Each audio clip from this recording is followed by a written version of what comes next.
Welcome to Cross Anchors Railroad. I'm Brian, your host and owner.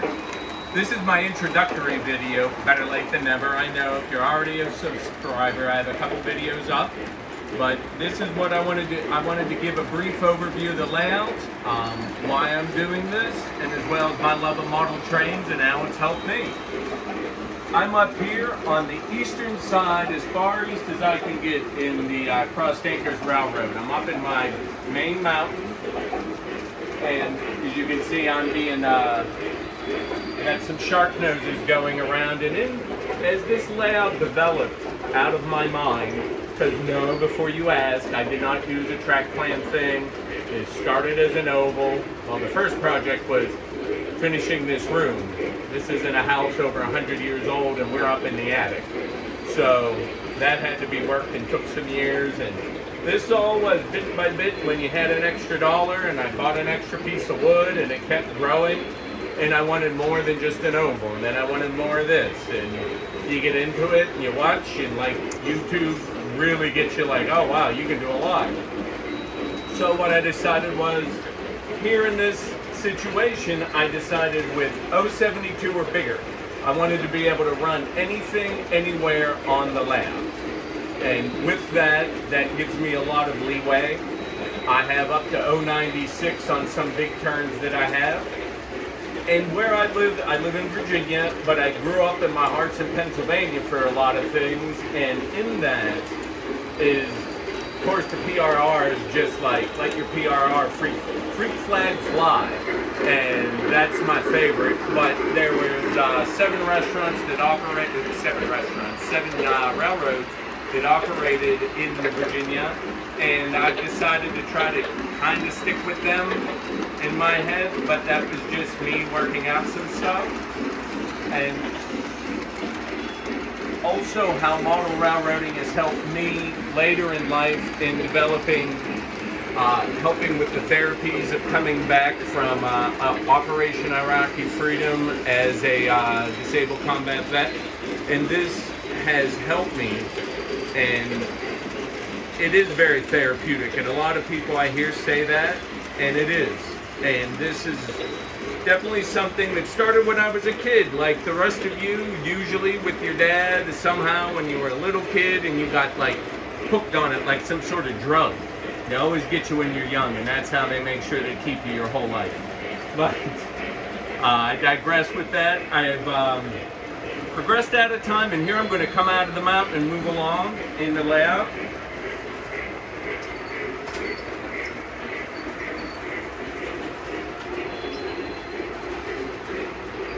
Hi, back here I'm standing in the middle of my river, which will be the beginning of the James River, because I'm going to do, if you watched my other videos, I got a swing bridge that I got in, and that's going to go here, which is just like Naval Weapons Station Yorktown has one of those, and back here there's a siding, and I want to do a replica of that because I've spent many hours at Naval Weapons Station Yorktown loading and offloading stuff, and that was something that eventually I came up with that would fit that area. But as you see here, like with this bridge, is more hearkening to the Pennsylvania Railroad and the stone arch bridges, and I'll be working in some more supports, but that's the main thing going across.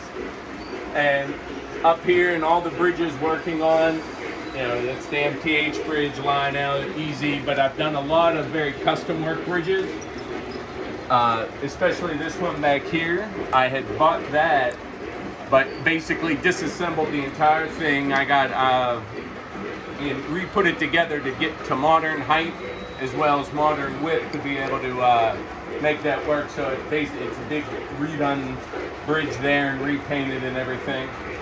And coming out of here is going to be an industrial area. There might be more sidings put in, I'm not exactly sure. And I'm tossing around the exact industries I'm going to be using in that. Where I live, there is a paper mill, and that is a possibility of being here that I kind of really want to do. But not really sure yet, haven't made those final decisions. But I'm going to leave here at the river, and we're going to head over a little further to the east side of the Cross Anchors Railroad yard.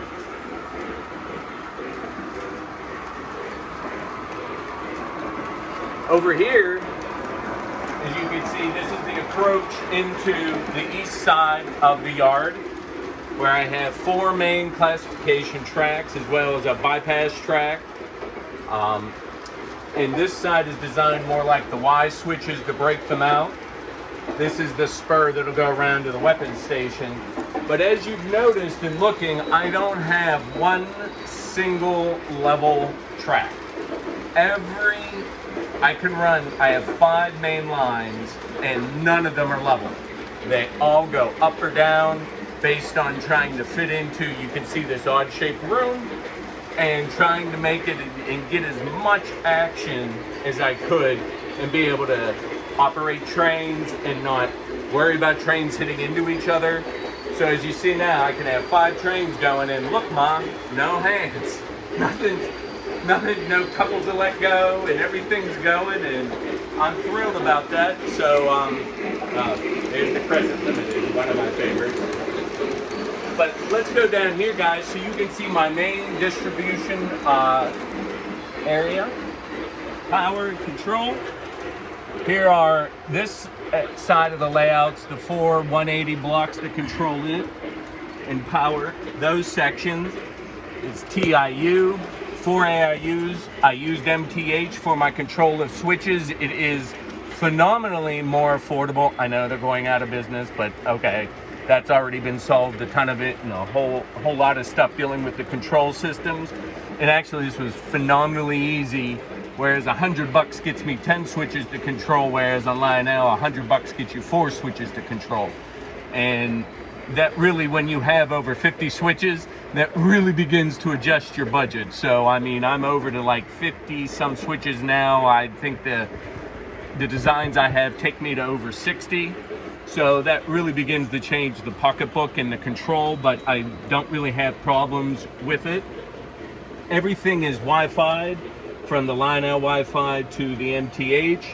This little gadget up here, that of course you can see the legacy, but this little bad boy up here, and I'll do more about all the controls I have and how I use the computers and everything like that. But that is from the O-Gauge Forum. And a big shout out to Gunrunner John on there, and he made those in conjunction with some other folks, and another gentleman had started it. But that is a signal booster. And when you get to a large layout and you have 1,200, I have over 1,200 linear feet of track right now, you actually can start to interfere with the signals of how the legacy and the proto sound for MTH go out. But it's mostly with the TMCC stuff. The MTH operates a little differently and it interferes, but this thing was a dream. You'd have my lash ups would disconnect in certain places, but this thing solved it. And that's a big shout out to Gunrunner John there, coming up with that and dealing with and making it available to us model railroaders, something that the industry itself wouldn't do. But that is part of what makes this model railroading so cool and enjoyable, is the beginnings of the community you can get into and how much there's even just solved in those ways that aren't even done by the companies. And it's a completely professional thing, and I mean, boom, it was just changed how things work so much.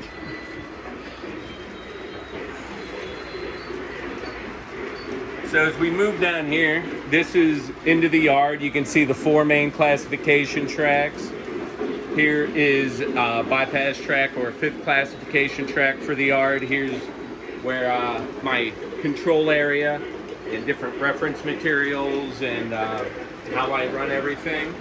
That bridge is going to be replaced, but this area is going to be my city, and the cityscape up there, as you can see, that's the special anniversary edition of Grand Central Station. And the idea, like in those, was you go down to get to the train. So the back 2 tracks back there underneath that's where the passenger trains come in, and they can come from either side. I don't have to back anything up. The layout does have 1 reverse Y, 2 reverse loops, so I can I can reverse a fairly long train up to about a 30 car freight train easily.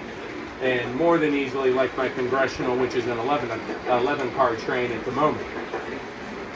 But that'll end up being all like cities, tall buildings, different things like that, and that's what that scene will end up being. That's just a wooden castle up there. So don't freak out that it's, I don't know, unprototypical or something like that. So as we move across the layout this way, here I am on the west side of the yard. As you can see here, I did a different design with my switches. Instead of doing the Y end to help tie it into this side, it was a straight linear with just regular switches. And to be able to interconnect, there's the yard. But with these, I started building a lot of bridges because I said, well, I was covering up so much of my trains and I couldn't see them. So that started a big build of bridges and not trying to hide them because they'll be under mountains eventually. And part of this is, as I've been able to do this, is I got the layout to the point because I do understand table work is highly boring, planning out is highly boring, and the wiring is phenomenally tedious. So yes, I got the bulk of that done so I can have operations going on, and I wanted to be able to grow the concepts of the scenery and some future track work that I still have yet to go, which I'll be filming and doing stuff on so you guys can see how I do that. It is fast track. Yes, I know there's going to be the people fast track, but okay, when I'm done with it, we'll see how it is. But it works pretty good for me. You can see I've got 5 trains going, and hey, look, no hands, working pretty good, doing what it's supposed to be doing. It took a while, don't get me wrong, it didn't come out of the box like this. There was a lot of work and trial and error involved in this situation. As well, here you can see on the west side of the layout, the main function is the engine area. And the engine area, I have a more older steam base as well as some diesel stuff.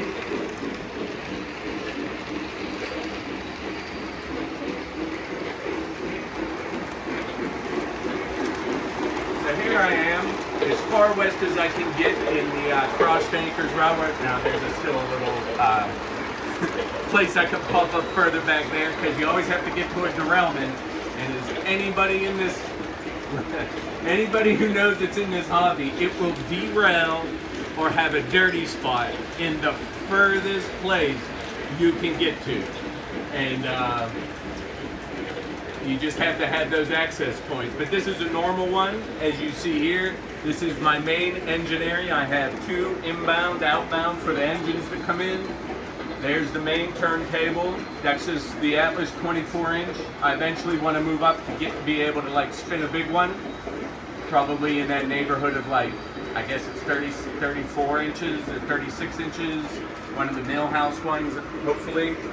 But in this situation, I have 11 whisker tracks, as well as where you see the Norfolk Southern diesels can go right back into the yard area and not interrupt the yard loop that you see here going by underneath the Orange Bridge at this point.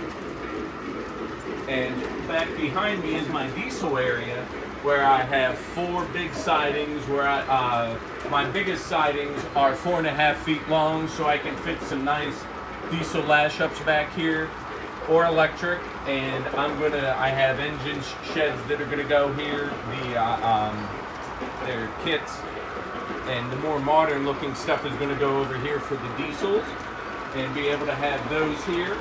As well as what you see behind me is eventually going to turn into a mountain, and this is where we're going to have a fully operational coal mine with a reversing loop, and it'll go all the way back over to the east side of the layout, this time cut across, and that'll be being worked on this fall. And guys, smash the like button for me, please, if you've enjoyed. I hope you did. I'm looking forward to this adventure. Subscribe, hit the, check it off so you know when I put up a new video. I'm looking forward to the adventure together. Comment, let's learn together, let's run some trains together. I'm looking forward to that. I love operations. I bit by bit designed this layout to be operational. Make trains up, start from here, pull them out, let's make it happen. And I can, So I get somebody to come over and you can, here's your passenger train, here's your freight train consist. But I digress. I got lots of stuff to be able to show you guys over time. I hope you enjoyed. Smash the like button for me. And now I'm going to leave you with just some trains running. Enjoy. Thank you very much. Subscribe. Thank you. Welcome to Crossed Anchors Railroad.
That part. I just need to punch it. Welcome aboard.